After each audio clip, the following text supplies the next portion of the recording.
Adukule. My compatricia. Nehi.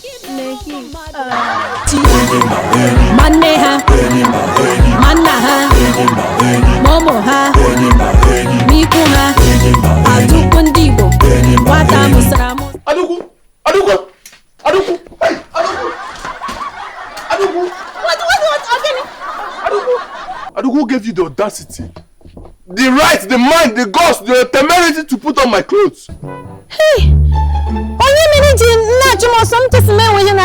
Yes, it's enough reason for me to come after you. No, so you're not supposed to be wearing my clothes. So,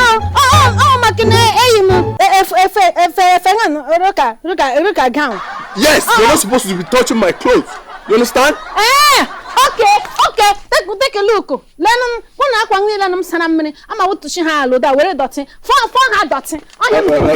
Wait, I like it. Wait. Relax, calm down. You like it? I actually brought good news for you. 3 good news for you. Good news. 3, Hey! What was you want here with it? Dice. Goodest. So you get him the good. Then again him gooder before getting him the goodest news. I am of ears. I am all ears. Adaukwu, there is nothing like goodest. That's rubbish. Alright? Rather is good, better, best. Bestest. He got it's no goodest. Give you that. Share. Rubbish can wish. Adaukwu doesn't work like that, okay? Every adjective has a comparative and superlative. Not all comparative and superlatives have ER and EST at the end. Remember, I told you I have a good news for you. Hey, I have Confucius. All this grammar, all now Confucius. Adaukwu, do you want to hear the good news or not? In fact, not Confucius too much. I learned. Learning. What was that? That's rubbish. You're talking rubbish. Like didn't, do, didn't, mayn't, shall, shan't, shouldn't.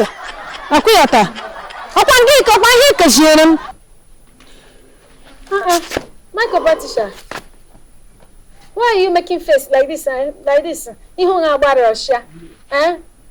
Adaukwu, why on earth do you like stretching my patience? Huh? I just told you that I have a good news for you, but you have not given me the opportunity to tell you what it is. Oh, good news. Hey, I forgotten that. If you tell me, I get it. Enough. The truth is that Mr. Mamaukwu said he can start work immediately. Yes, he can start tomorrow. Hey! And you didn't say it since. What? Was that actually coming from you? Hey! Here, my competition. Also, so Chukunaga Gojima. Only 7 Nigwe. Ogagoshin Gojang Magic. Hey, thank you. Odagumwake on America. It's okay. The thing is just that there's an official house for you. Hey! Yes. Is it? Yes, you have to stay there and be working from there. It's official house. Yes. Hey! On America. Hey! That means that you're gonna bomb sham. You're gonna bomb sham. Hey! Madam, say go daga buzzing sham. I'm maybe tomorrow. Adaukwu, no. You're starting today and you're packing your things immediately and you're leaving now. I go packing out now. I will go finally. Adaukwu, yes, you're going to go. I'm happy that you're going and it's a good thing that you're leaving. So you are rejoicing. Enjoy your smoke. You told me marriage matter at all. Fine. Good riddance. Good riddance. Good rubbish. I am good rubbish. Adaukwu, I can't be listening to all this. Let me help you and get your bag. I am good riddance. And I have to for Queen, it's for me. It got regret in here. It got regret in here. Oh, I don't want hang now. Hey! No more marriage, yo. Adaukwu, yeah, you're back. Everything is intact, eh? You have to start going, Mr. Patience. Hey, oh, my property, hey, oh, oh, nahi, panleku, panleka, oh, panleka,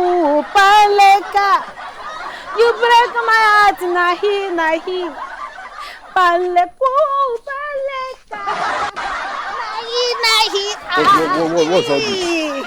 Papaleku, panleka, Adaukwu, stop. This is Nigeria. We are not acting Indian movie here. Okay? Oh, I just mom song Paleku gonong Indian song. Oh, metonga no biotun. Mako bichineki nwere gi hapanam. Gi smoke nne bruna banga gamanu mulo. Huh? So you chora I go in. Adaukwu, you have to start going. He's waiting for you. He doesn't have patience. Serious. My copatisha. It's me. Opa me Adaukwu Ndigbo. Adaukwu ụwa niile. Ụba niile gburu. My copatisha. I go in. Adaukwu, you have to start going. Mr. Bakri is waiting for you. My copatisha. We don't do nanya at all. Okay, no problems. I go in. You think I want to be managing you before self? So inside your heart, you really think I want to be managing you? That's not I pretend. Come, now I'm managing. I told him, I go in.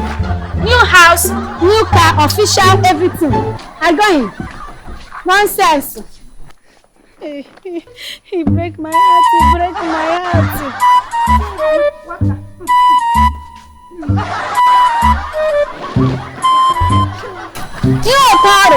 You're not even my type, safe. Look at you. You're claro. It's your America. Don't look at the sash. You're not even fine, safe. You're Biambia. Look, I'm more here. That's no more down. I'm a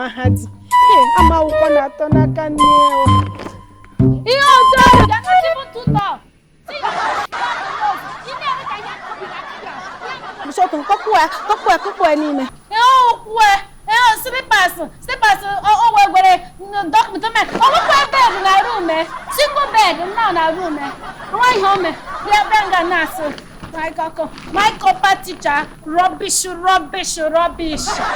don't even want you, Seth. I don't want you. You're not fine. That's what girls always do when men break their heart. Please